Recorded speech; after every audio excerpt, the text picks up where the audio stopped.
Imagine a place where geography itself conspires against human life.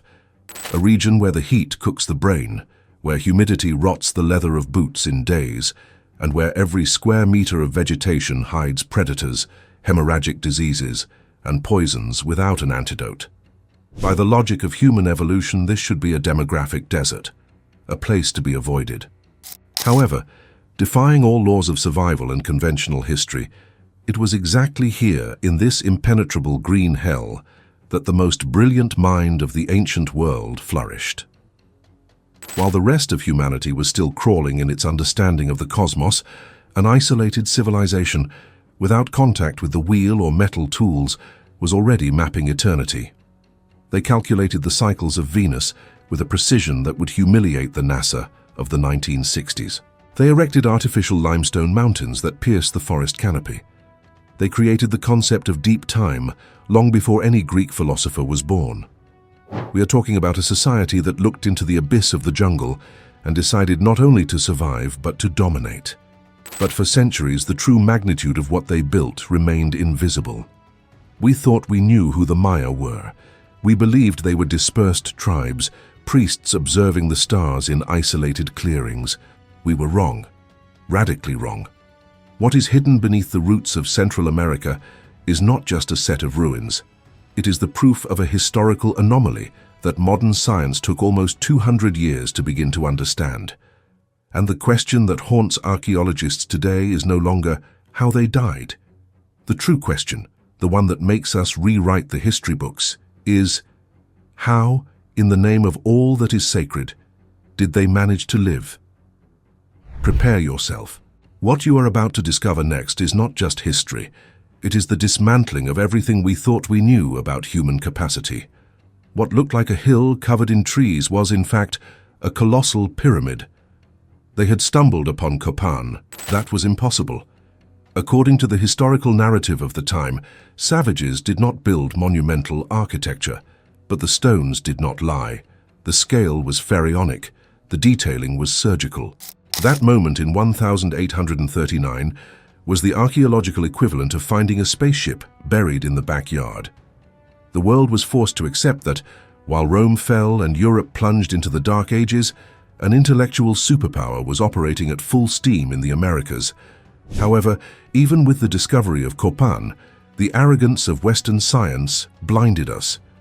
During the following century, we maintained a minimalist view. Yes, they built temples, the experts said. But they were empty ceremonial centers. Few people lived there. The jungle would not support large populations. We underestimated their ambition, and it was necessary to wait until the 21st century for technology to give us the final reality check. The year is 2018. Archaeology stops being just shovels and brushes and enters the age of digital warfare. Scientists deployed a military technology called LiDAR, light detection and ranging. The concept is simple, but the results are terrifying. A plane flies over the dense jungle of Petén in Guatemala, firing millions of laser pulses per second toward the ground. These lasers have the ability to ignore the vegetation. They pass between the leaves, hit the ground, and bounce back to the sensor.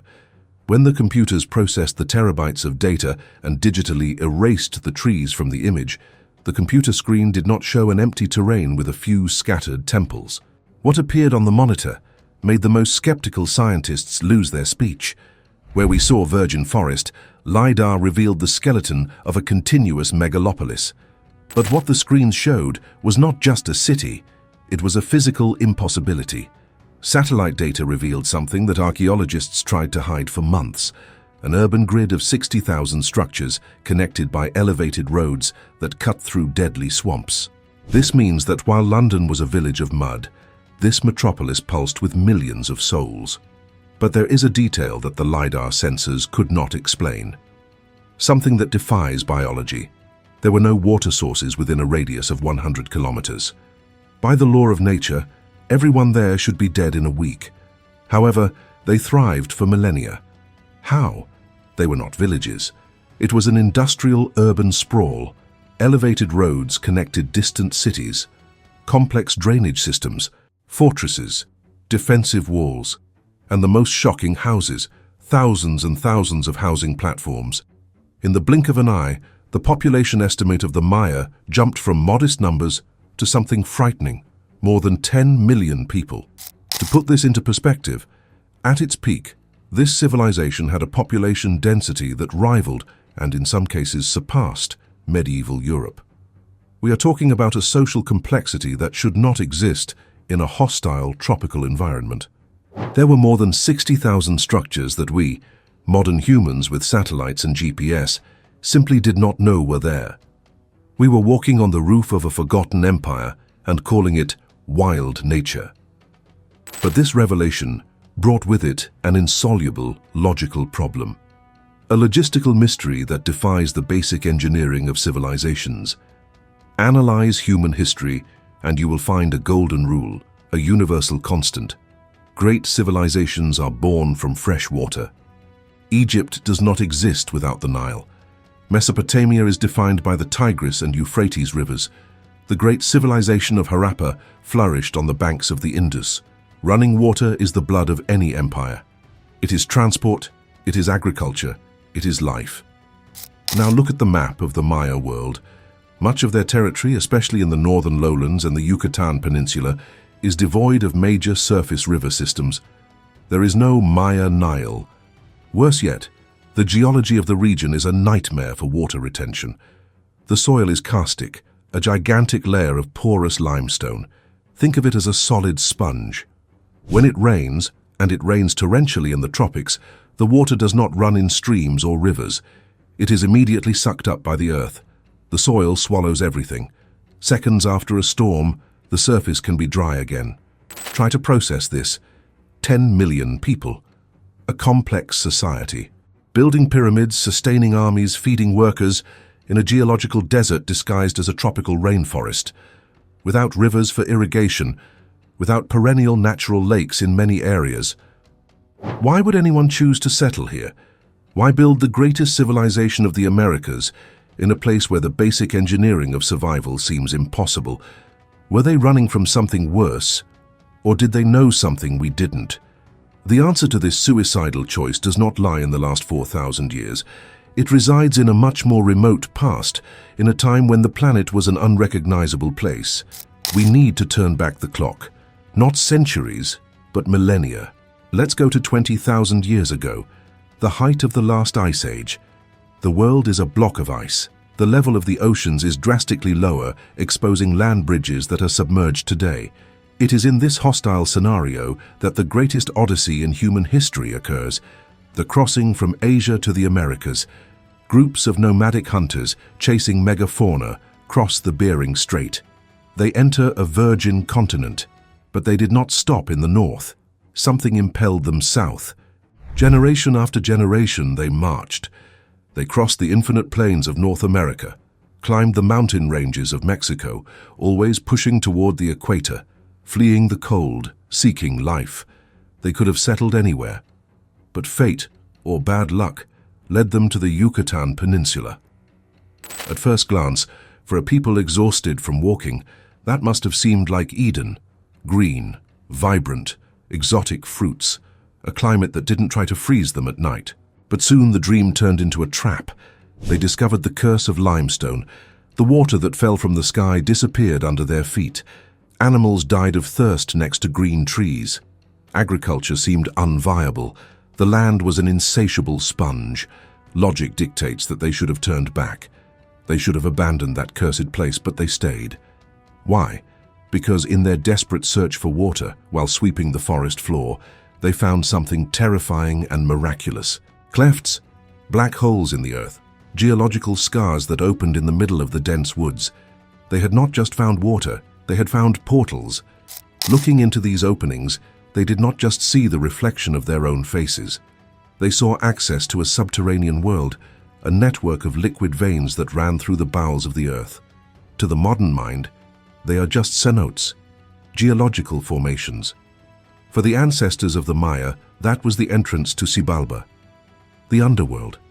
And it was there on the edge of these sacred and deadly abysses that they made a silent pact with the earth. They decided to build their world on top of the world of the dead.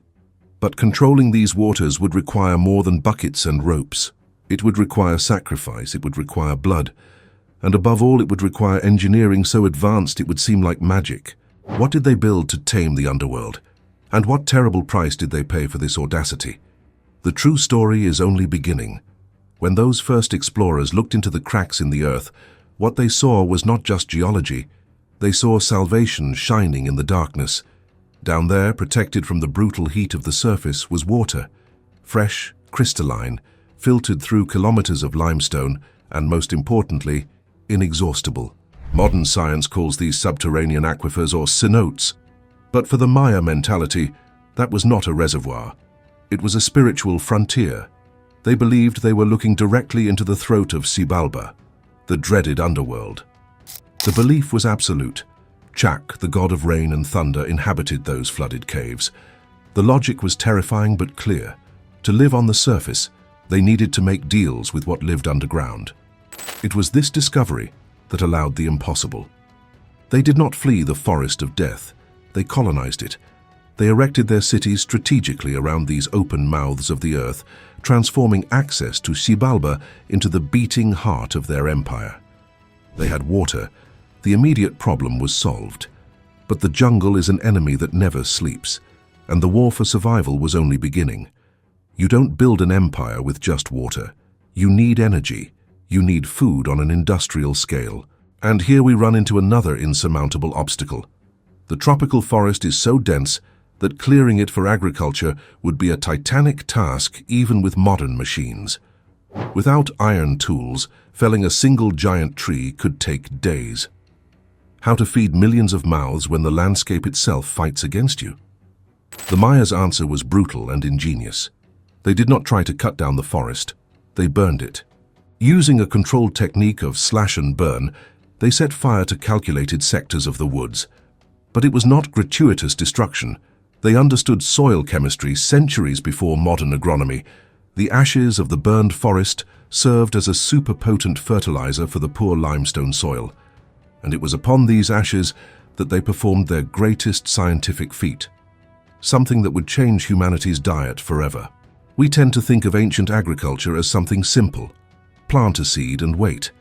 But what the Maya did was pure genetic bioengineering. They took a wild grass, almost nutritionally useless, and through generations of aggressive artificial selection, they hacked it. They transformed it into a high-efficiency biological battery. They created corn. Not the corn we know today in supermarkets, but a robust, adaptable, and energetically dense crop. This yellow gold was the rocket fuel that allowed an unprecedented demographic explosion. Suddenly, those hungry nomads no longer existed. Now, they were the masters of the jungle. They had the water of the underworld. They had mastery over fire and genetics. But as society grew, ambition grew along with it. They no longer wanted just wooden huts. They wanted to honor their gods with mountains of stone. They wanted cities that touched the sky. And it is here that Maya history stops being about survival and becomes an engineering mystery that bothers architects to this day. Look at the other great civilizations of the time. The Egyptians had copper and bronze. The Romans had iron. They used these metal alloys to create chisels, saws, and tools capable of taming rock. The Maya, they were technically in the Stone Age. They had no iron. They had no bronze. They had no steel. And perhaps most shocking of all, they did not use the wheel for transport. There were no horses, oxen, or camels in the Americas to pull loads. Stop for a second and process this. Imagine having to build a limestone skyscraper, moving blocks of 5, 10, 20 tons without cranes, without trucks, without draft animals, and without metal tools to cut the rock. By logic, this is impossible. But the ruins are there, defying our logic. How did they do it? The absence of metal forced the Maya to master materials physics in a way that we have forgotten. If you don't have an iron saw, what do you use to cut a hard stone? The answer is an even harder stone. Or, more specifically, a volcanic glass that is, to this day, one of the sharpest substances on Earth: obsidian.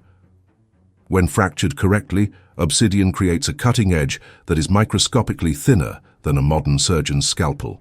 While steel tear cells, Obsidian separates them at a molecular level. They transformed entire mountains into tools. Using basaltic stone chisels and obsidian blades, they carved limestone as if it were hardened butter. But cutting was the easy part. The true logistical nightmare was transport. How do you move a 5-ton block from the quarry to the top of a 60-meter-high pyramid without wheels and without animals? The answer is disturbing. They did not use external technology. They transformed the human body into a machine. They developed an advanced biomechanical understanding. They knew that human shoulders fail under extreme weight, but the neck and cervical spine, if aligned correctly, can support absurd loads. They invented the mechapal, a wide leather band positioned on the forehead, connected to the load on the back. By leaning the body forward, the Maya worker transferred the weight from the back to the skeletal structure of the skull and spine, allowing a man to carry weights that would break the back of a modern worker. It was not just architecture, it was the triumph of human pain and endurance. But the cities they built were not the grey and sad ruins we see in documentaries. That is what was left after the paint peeled off. If you could travel back in time, you would be blinded. Maya cities were not exposed stone. They were covered in a smooth and shiny stucco, a kind of super cement made of burned limestone and mixed with local tree sap, creating a natural waterproof polymer. And they were painted, blood red, deep blue, solar yellow. The pyramids shone under the tropical sun like gigantic jewels in the middle of the infinite green. And these structures were not just beautiful. Some of them spoke. This is not a metaphor. If you go today to the ruins of Chichen Itza, stand at the base of the Great Pyramid of Kukulkan, and clap your hands, acoustic physics will play a trick on your brain. The sound of the clap hits the limestone steps, rises, bounces, and comes back to you. But it doesn't come back as a clap. The frequency is distorted and amplified in such a way that the echo sounds exactly, and I mean exactly, like the song of the Quetzal, the sacred bird of the Maya. And here science enters a dead end. Engineering studies of acoustics performed in 2024 suggest that the inclination of the steps was not made for humans to climb, but for sound waves to travel. They were not just building temples, they were building stone speakers on a monumental scale. If they managed to design sound software using only limestone and geometry, what else did they encode in these pyramids that we have not yet been able to hear? Modern sound engineers, with computers and acoustic modeling software, would struggle to replicate this effect intentionally in an open stadium. The Maya did it by stacking stones. They transformed architecture into a permanent audio recorder. But their mastery over the physical world did not stop at sound. They mastered light. The Pyramid of Kukulkan, or El Castillo, is not just a tomb or a temple. It is the largest time machine made of stone ever built. It has 4 sides. Each side has 91 steps. If you sum the 4 sides, 91 times 4, and add the final platform at the top, you have 365. 1 step for each day of the solar year. The entire pyramid is a physical calendar, but the true magic happens only twice a year during the equinoxes. It is a spectacle of astronomical precision that lasts only a few minutes. When the sun sets at the exact angle, the light hits the edges of the 9 terraces of the pyramid. The shadows cast on the side of the staircase create the perfect illusion of a giant snake of light descending from the sky and connecting with the stone head of the snake at the base of the temple. To make this work, the architects needed to know the exact position of the sun, not just in the present, but how it would change over centuries. An error of 1 degree in the orientation of the construction, and the snake would never appear. They got it right, without telescopes, without satellites. This leads us to an inevitable conclusion. The Maya were not just glorified stonemasons, they were elite mathematicians operating in an isolated forest. And here is the fact that humiliates European history. While Europe after the fall of Rome was mired in the Dark Ages, struggling to do basic math with clumsy Roman numerals, try multiplying 14 by 155 in your head and see the nightmare. The Maya were flying. Why? Because 1,000 years